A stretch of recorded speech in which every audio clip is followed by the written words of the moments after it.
पोळी आणि 7 किलो वजनाची कळशी घेत परभणीतल्या समई नृत्य कलाकार मधुकर कांबळे यांनी 43 मिनिटं गाण्यावर नृत्य करत विक्रमाला गवसणी घातली होती। त्या मधुकर कांबळे यांची लॉकडाऊननं सध्या उपासमार होतीये।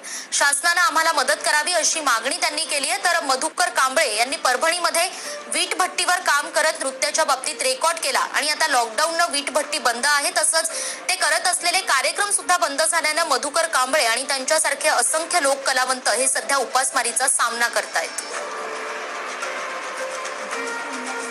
लॉकडाऊन लागल्यानंतर आम्ही घरी परतलो।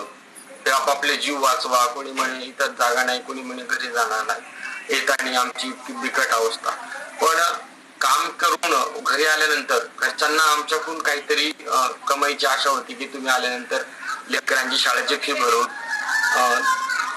घरगरस्ती चालू। पण तिथून आल्यानंतर आमच्या खिशामध्ये 1 रुपया सुद्धा नव्हता। घरी आलो तर तेलाचे मिठाचे डबे सर्व खाली होते। खाल्ल्यानंतर गावासाठी आम्ही गाव लवकर आलो की आम्हाला कोणीतरी गावातला माणूस, प्रतिष्ठान माणूस आम्हाला कोणीतरी मदत करेल, कोणीतरी पुढारी येऊन आमची मदत करेल कलाकारांची। पण अद्यापही कोणी आमच्या मदतीला धावला नाही। या बातमीसोबतच बुलेटिनमध्ये